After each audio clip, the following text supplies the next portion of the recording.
I always thought I had a good marriage. Jessica and I had been together for over a decade. We met in college where we bonded over our shared love of late-night study sessions and the occasional beer. She was the kind of woman who could light up a room, and I was the lucky guy who got to call her my wife. We built our lives together in a suburban neighborhood, complete with a lovely home, a few pets, and the illusion of happiness. But then, things started to change. It was subtle at first. Jessica became more distant, often glued to her phone, her laughter becoming less frequent. I shrugged it off, convincing myself that maybe she was just caught up in work-related stress. After all, I had started my own company a couple of years ago, and I often brought work home. I thought we were just in a rough patch, one that would pass like so many before. However, as weeks turned into months, I began to notice the signs. Missed calls, late nights at the office, and the all too frequent "I'm going to my yoga class" excuse, which now seemed more like a daily ritual than a healthy lifestyle choice.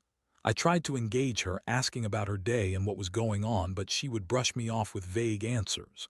"Just the usual, honey," she'd say, her eyes flicking back to her phone. It was like talking to a wall. I decided to confront her about it one evening. I had spent the day working on a major project which seemed to matter little to her. She sat on the couch, scrolling through her phone, while I was trying to share my excitement about the launch. When I finally asked her about her increasing absences, she just rolled her eyes and said, "You're being paranoid. I have a life outside of this marriage, you know." That stung more than I expected. Then one fateful day, while I was going through some paperwork in my home office, I stumbled upon a series of text messages that made my heart drop. I had been organizing some files on my computer when I accidentally opened a shared document that Jessica had left open. The screen flashed with a series of messages, a back and forth between her and my employee Ryan. As I read, my heart raced. They were exchanging flirty messages, complete with innuendos and plans to meet up. It was clear they had been involved for months. The betrayal hit me like a freight train. I felt sick to my stomach as I read the words that tore apart my life. "Can't wait to see you tonight. I miss our nights together." My hands trembled as I closed the laptop, trying to process the enormity of what I had just discovered. My mind swirled with disbelief and fury, and I felt a surge of adrenaline that pushed me to confront Jessica immediately. When she walked through the door that evening, I could barely contain my emotions. "We need to talk," I said, my voice steady despite the turmoil inside. She looked at me, her smile fading as she sensed the seriousness of the moment. I laid it all out, showing her the messages on my phone. Her face drained of color, and for the first time I saw fear in her eyes. "What the hell is this, Jessica?" I demanded. "You're cheating on me with Ryan, my employee." She opened her mouth to speak but then hesitated, weighing her words. "It's not what it looks like," she finally stammered, but her voice lacked conviction.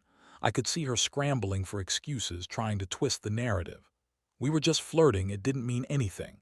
You've been so busy with work, I thought I could have a little fun." Fun? Was she serious? It was like a slap in the face. My head swirled with confusion and rage. How could she trivialize an affair like that? I felt anger boiling within me, hot and consuming. The woman I loved had turned into someone I barely recognized, someone who saw our lives as a game. I took a step back, breathing heavily. "You don't get to play the victim here. You made a choice, and this isn't just some harmless flirting. You betrayed me, and you betrayed my trust." Her eyes narrowed as the confrontation escalated. "You're being dramatic, Tom. You always focus on work and never on me. You just don't understand." Jessica threw her hands up in frustration, as if I was the one at fault. I could feel the hurt morphing into a cold resolve. The shock of her betrayal was slowly transforming into something darker: revenge. I had built my company from the ground up, and I wasn't going to let either of them walk away unscathed.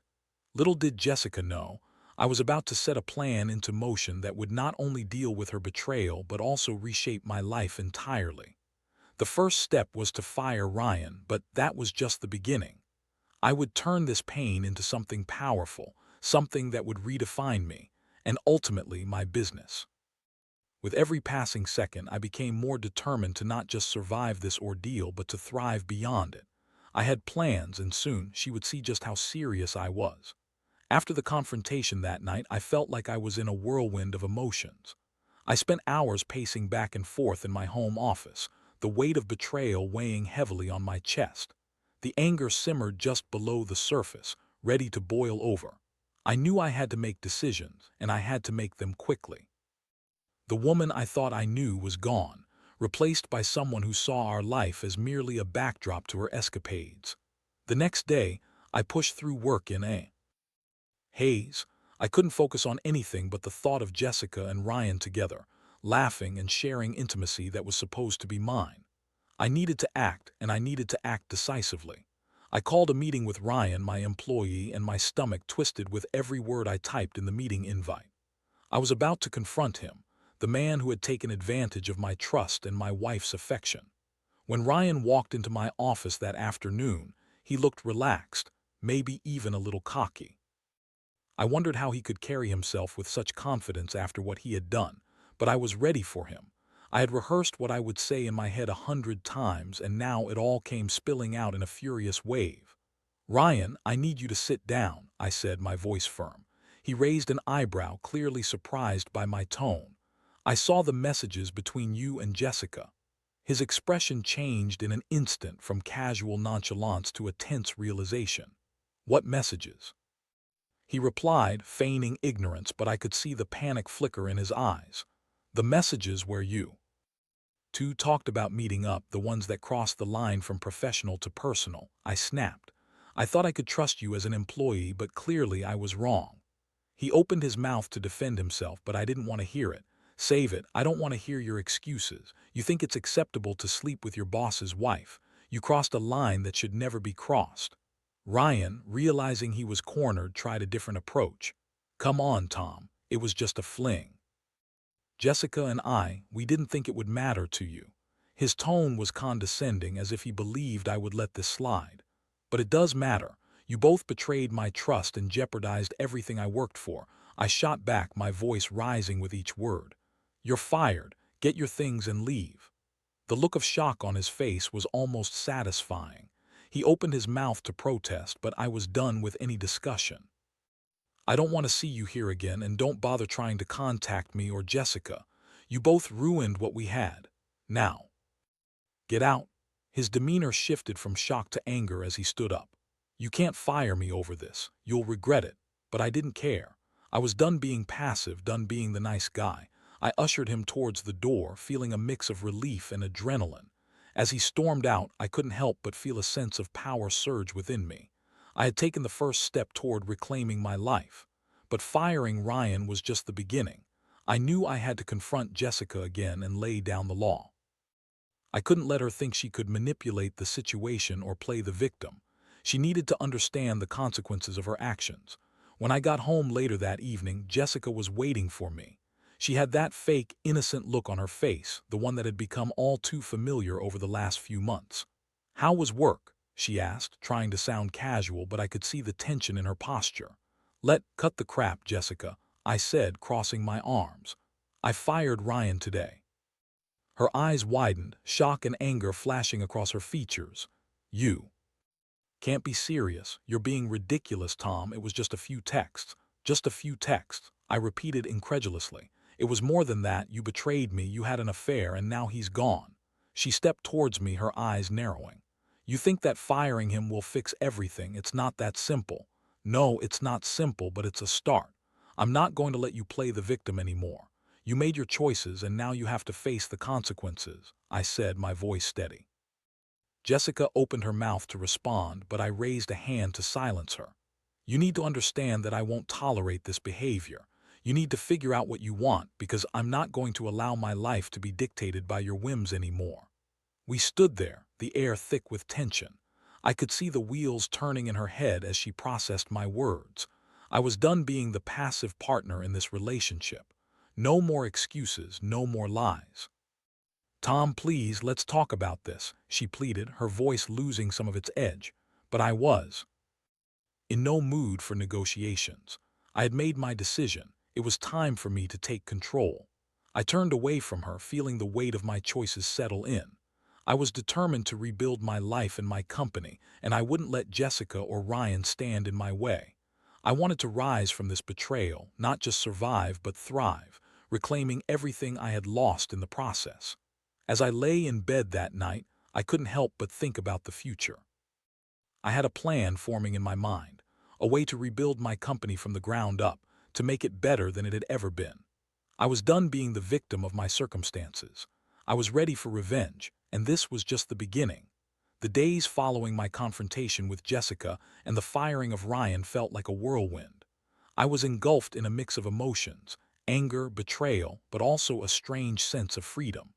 The chaos of my personal life had propelled me into a fierce resolve to take action. I wanted my life back, and I would do whatever it took to regain control. I spent the next several nights working late into the early morning, pouring my energy into my company.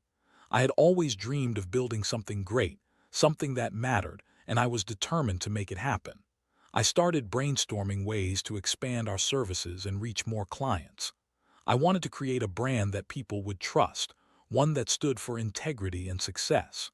One evening, as I was organizing my thoughts over a cup of coffee, I had a breakthrough. I realized that to truly move forward, I needed to make some significant changes not just to the company, but to its structure and the people involved. I needed to surround myself with individuals who shared my vision and values, people who respected me and the hard work I'd put into building this business. That's when I called a meeting with my remaining employees. I gathered them in the conference room, trying to maintain a calm demeanor despite the storm brewing inside me. I needed them to see that I was serious about this transformation. I appreciate everyone's hard work and dedication. I began, trying to project authority. But after some recent events, I've realized that we need to redefine our company culture and mission. Trust and integrity must be at the forefront of everything we do. We cannot afford distractions, and I will not tolerate any behavior that goes against these principles. The room fell silent as my words sank in. I could see a mix of fear and curiosity in their eyes. I continued, "We're going to implement new policies regarding workplace relationships and accountability. This isn't just about protecting the company. It's about creating an environment where everyone can thrive and feel valued." I watched as my words resonated with them. They seemed to perk up at the idea of a fresh start. I laid out plans for team-building activities and training sessions to foster a culture of respect and collaboration. It felt good to take charge, to set the tone for a new era. I was no longer the victim. I was the leader steering the ship through turbulent waters. After the meeting, I approached a couple of my trusted employees and shared my vision for the future. I wanted to create a more innovative and dynamic team, one that could bring fresh ideas to the table. The energy in the room shifted, and I could see the excitement sparking in their eyes. As the days turned into weeks, I began to see the fruits of my labor. We revamped our marketing strategies, reached out to new clients, and even started collaborating with other businesses in the industry. I felt invigorated, energized by the progress we were making. Every small victory felt like a triumph over the pain Jessica had caused me. But amidst this resurgence, I couldn't shake the feeling of betrayal still lingering in my mind. I would occasionally bump into Ryan's name on social media or hear whispers from others about him, and each mention reignited the anger inside me. I began to think about how to make sure he understood the impact of his actions, and how I could prevent him from ever crossing my path again. That's when it hit me. I needed to make it clear to Ryan that his actions had consequences, not just for me, but for him too. I gathered my evidence, text messages, emails, and even a few screenshots of Jessica's social media posts that hinted at their relationship. I knew I could use this to my advantage.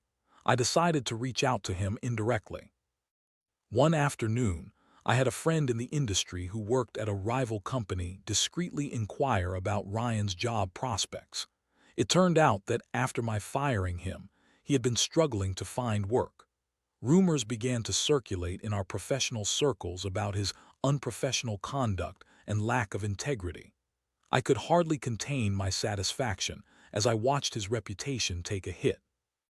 My friend informed me that Ryan had been struggling to secure interviews, and it became clear that the word was spreading. I felt a certain satisfaction knowing that the choices he made were catching up with him. But I didn't want to stop there. I wanted to ensure that the damage was permanent, that he would understand the weight of his betrayal. I pushed forward with a plan to document everything and consider taking legal action if necessary. I consulted with a lawyer about options for defamation if Ryan tried to retaliate or spread lies about my company. I wanted to make sure he understood that I was not someone to be trifled with, that his actions had consequences that would follow him. Throughout this process, Jessica attempted to reach out several times. She would send texts begging for a chance to talk to explain herself, but I wasn't interested in her explanations. I had moved on and I was determined to keep the focus on my own growth. One evening, after a particularly long day of work, I received a phone call from her. I hesitated but eventually answered, half expecting her to be defensive. "Tom, can we please talk? I've been thinking a lot about everything," she said, her voice shaky. "What's there to talk about, Jessica?" "You made your choice," I replied, keeping my tone steady. "I was foolish, I know that now, I miss you. I want to work things out," she said, desperation creeping into her voice. I paused, considering her words, but deep down I knew she was only saying what she thought I wanted to hear. "It's too late for that," I said finally. "I'm focused on rebuilding my life and my company. I can't keep dwelling on the past." We hung up shortly after, and I felt a wave of relief wash over me. I was no longer tied to her choices, and I was not going to let her manipulate me with guilt. I continued to pour myself into my work and the changes I was implementing. Each step forward felt like a victory over my past. I was reclaiming my life on my terms, and I was determined to make this new chapter the best one yet. My focus was shifting entirely from revenge to self-empowerment. I was ready to rise from the ashes, stronger than I had ever been. As the weeks turned into months, I continued to cultivate a new identity, both personally and professionally. The transformation of my company was underway, and I could see the results of my hard work beginning to take shape. I was more than just a man whose wife had cheated on him. I was a leader, an innovator, and a visionary. We secured several new contracts, and my team's morale was at an all-time high. They were engaged, motivated, and eager to contribute to our shared vision. I had brought in a couple of new hires who were not only talented, but also aligned with the values I wanted to instill in the company. It felt good to surround myself with people who respected my leadership and were passionate about their work. However, despite the positive changes, I still had moments where the shadow of betrayal loomed. I would occasionally hear rumors about Ryan's struggles in the job market, how his reputation had taken a hit. There was a small part of me that reveled in that knowledge, but I reminded myself that my focus needed to remain on my own growth and success. I had come too far to let myself be dragged down by petty feelings of vindictiveness. But that didn't mean I was willing to let go of the lessons I had learned. I became more adept at spotting signs of untrustworthy behavior in people and situations. I was more cautious in my dealings and found myself implementing stricter policies within my company to ensure that personal relationships didn't interfere with professional ones. I also invested time in personal development. I started attending workshops and seminars on leadership, conflict resolution, and even emotional intelligence. I realized that if I wanted to be the best leader I could be, I needed to understand myself fully and how to navigate the complexities of human relationships. It was empowering to take control of my narrative, to not allow the scars of betrayal to define me. Then one day I received an unexpected message from Jessica. This time it was different. Instead of begging for another chance, she was reaching out to discuss something important. Part of me wanted to ignore it, to let the past remain buried. But curiosity got the better of me and I agreed to meet. We chose a small cafe, one I frequented often, and I arrived early to gather my thoughts. When she walked in, I barely recognized her. Gone was the confident woman I once knew. Instead, she looked vulnerable and worn. "Tom, thank you for meeting me," she said, her voice softer than I remembered. She sat down, fidgeting with her hands, and I could sense the weight of her emotions. "I know I've hurt you and I can't take that back, but I wanted to apologize truly. I've been doing a lot of soul-searching and I realize how selfish I was." I leaned back in my chair, my heart racing. I had prepared for this moment, yet hearing her voice made it all feel so real. "I appreciate the apology, Jessica, but you have to understand that it's not just about you anymore. I've moved on. I'm in a different place now." She nodded, tears glistening in her eyes. "I can see that. I've been struggling to find my direction, and losing you has made me reevaluate everything. I just wanted you to know that I'm trying to become a better person. I don't expect anything from you, but I wanted to be honest." Her words struck a chord. I could see the sincerity in her eyes, but I also knew that my healing had come from severing ties with her. "I'm glad you're trying to improve, but that doesn't change what happened between us," I replied, keeping my tone firm but respectful. "I need to focus on my business and my future." We talked for a while longer, sharing updates about our lives. She spoke about her own attempts at self-improvement, how she was seeking therapy to understand her actions and make amends. I listened, but I felt a barrier between us that couldn't be crossed. As we parted ways and I walked back to my car, I felt a mix of emotions: relief, closure, and perhaps a hint of compassion for the woman I once loved. It was a reminder of how far I had come, how I had taken the betrayal and used it as fuel to launch myself into a new life. Over the following weeks, I kept my focus on my company. I made sure that everything was running smoothly, and I observed the positive changes in the workplace culture. My employees were thriving, and I felt a sense of pride in what we were building together. We started getting recognition in the industry, and it felt like a victory over the chaos that had once dominated my life. And then, just when I thought I could finally breathe without the shadow of betrayal looming over me, I learned that Ryan had been trying to make a comeback. He applied for a position at one of our competitors, and they reached out to me for a reference. I felt my chest tighten at the thought of his name crossing my mind again. I took a moment to decide how to handle it. I could easily give a negative reference, but there was a part of me that wanted to rise above it all. I knew I had changed, and I didn't want to let anger dictate my actions anymore. So instead, I opted for honesty.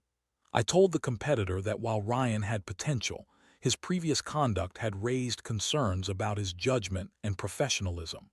I made it clear that I would not recommend him for a position in a leadership role, as I had experienced firsthand the consequences of his actions. It felt strangely liberating to handle that situation with maturity. I wasn't seeking revenge. I was merely stating facts. I had emerged stronger, and I refused to let Ryan's past actions disrupt my newfound peace. As I continued to navigate my way through this new chapter of my life, I realized that the experience had taught me invaluable lessons about trust, integrity, and the importance of surrounding myself with the right people. I had taken control of my narrative, and I wasn't going to allow anyone, not even Jessica or Ryan, to dictate the course of my life again. I had grown through the pain, and I was ready to embrace whatever came next. It was time to push forward, to keep building a legacy that would reflect who I was, a man who rose from the ashes of betrayal and transformed his life for the better. With each passing day, I felt more empowered. I had reclaimed my narrative, turning my pain into strength, and I was committed to building a vibrant future for myself and my company. The progress we had made was undeniable, and my team was stronger than ever. I often reflected on how far I had come since the betrayal, and it was a reminder of the resilience within me. One evening, as I wrapped up a meeting with my team, we celebrated our latest contract, a significant win that would elevate our company to a new level. The atmosphere was electric, and I felt a rush of pride as I looked around the room at the faces of my employees. They had become more than just colleagues; they were my allies, sharing in this journey of growth and transformation. After the meeting, I decided to throw a small celebration. I wanted to acknowledge the hard work everyone had put in and foster even more cohesion within the team. I booked a local venue for an informal dinner and invited everyone. It was a chance for us to bond outside of the work environment, and I was excited to see how it would strengthen our connections. As the night approached, I felt a mix of anticipation and anxiety. I hadn't truly let anyone in since Jessica had hurt me, and I worried about how vulnerable I could allow myself to be again.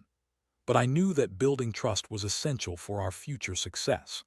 I wanted to show my team that I valued their contributions and believed in fostering a family-like atmosphere. When the day of the celebration arrived, the venue was buzzing with laughter and joy. I greeted everyone as they arrived, encouraging them to mingle and enjoy the food. I felt a sense of warmth enveloping me as I watched my employees interact. It was a stark contrast to the isolation I had felt during the darkest days of my marriage. Halfway through the evening, I grabbed a microphone to express my gratitude.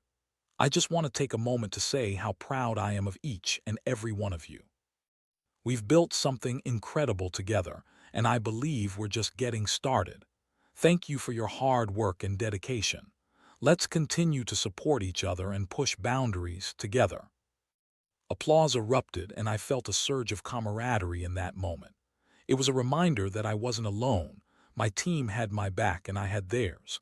The celebration continued, filled with laughter, stories, and connections that deepened as the night went on. As the evening wound down, I noticed a familiar face standing at the edge of the crowd, Ryan. He had shown up uninvited. I felt a wave of anger and frustration wash over me. This was my night to celebrate with my team, and here he was trying to intrude on my hard-earned success. He approached me casually, a smug expression on his face. "Hey Tom, looks like you're doing well for yourself," he said, his tone dripping with false sincerity. I steeled myself, refusing to let him provoke me. "What are you doing here, Ryan? This is a private event. Just wanted to congratulate you on your recent wins. Heard the company is thriving," he said, his smile unwavering. I thought maybe we could put our differences aside. I stared at him, incredulous. This was the same man who had betrayed not only our professional relationship but also my personal life.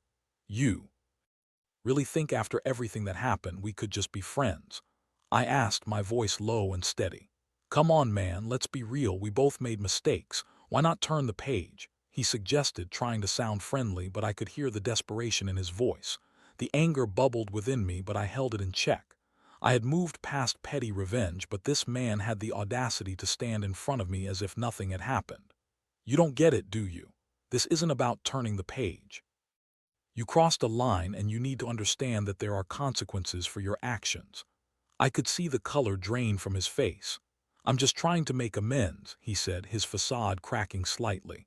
"Amends?" I echoed, incredulous. "You don't get to define what that means. You thought you could come into my life, disrupt everything, and now you want to pretend like it's all okay. No, Ryan, it doesn't work that way." His expression shifted to one of anger, and for a moment I thought he might lash out at me. But instead he took a step back, his bravado faltering. "You'll regret this, Tom. You think you've won, but things can change in an instant." I couldn't help but chuckle at his empty threat. "You're wrong, Ryan. I've already won. I'm moving forward and I'm building something better. You're stuck in the past and it's only going to drag you down further." With that, I turned my back on him, rejoining my team who were oblivious to the exchange. The moment felt like a victory. I had stood my ground, reinforcing the boundaries I had established in my life. I was no longer defined by my past or by anyone else's actions. As the night came to an end, I felt an overwhelming sense of relief. I had faced Ryan, confronted the source of my pain, and emerged stronger. I realized that the journey of healing was an ongoing process, but I was committed to embracing every step of it. Months later, as I sat in my office reflecting on everything that had transpired, I felt a renewed sense of purpose. I had built a strong company that not only thrived but also embodied the values I believed in.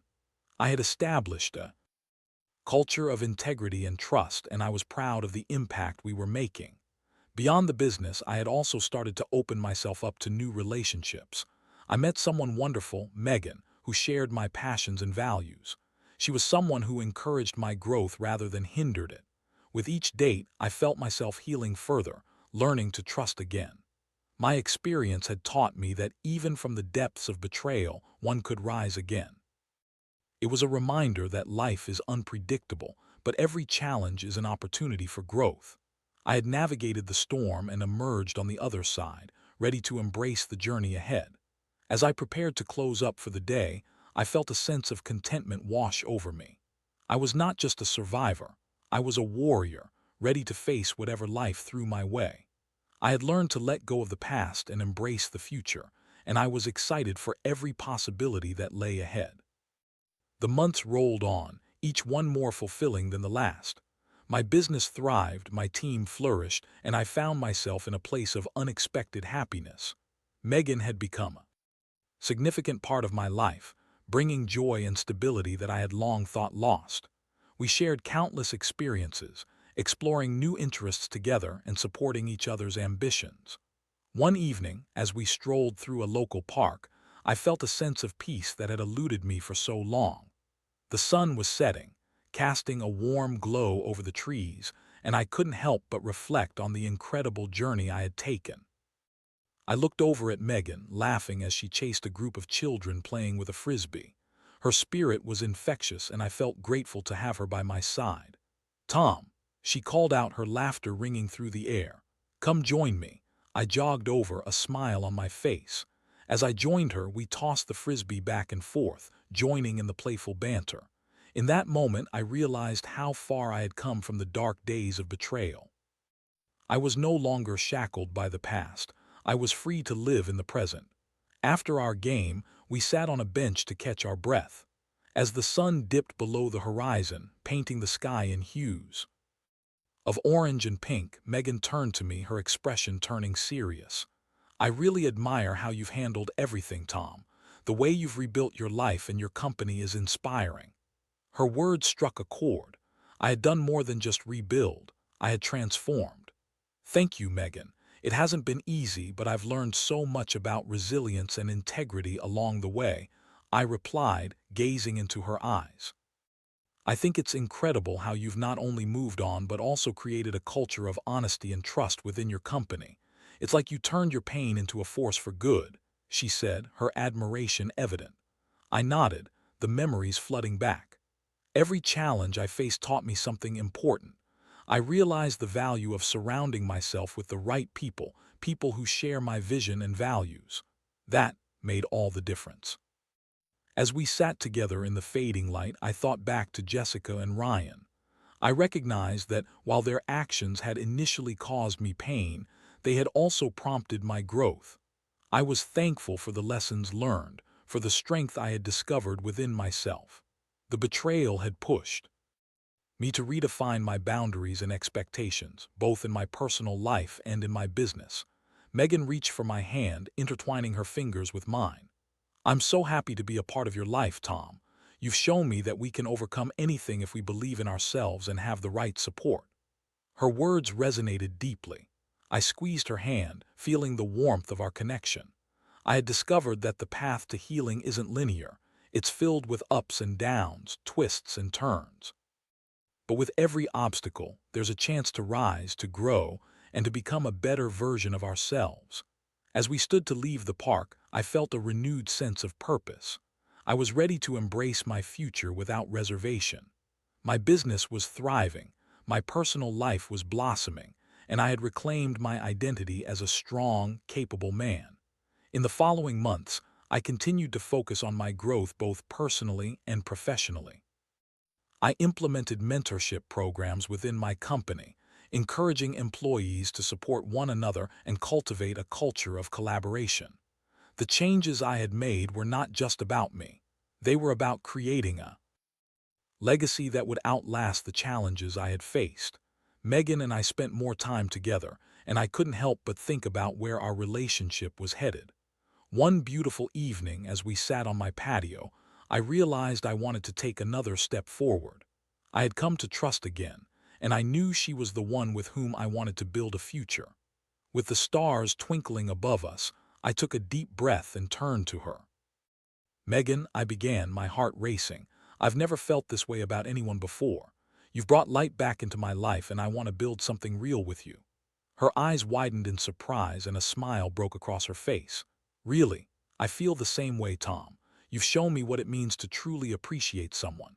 With that, I leaned in closer, our foreheads touching as we shared a moment of understanding.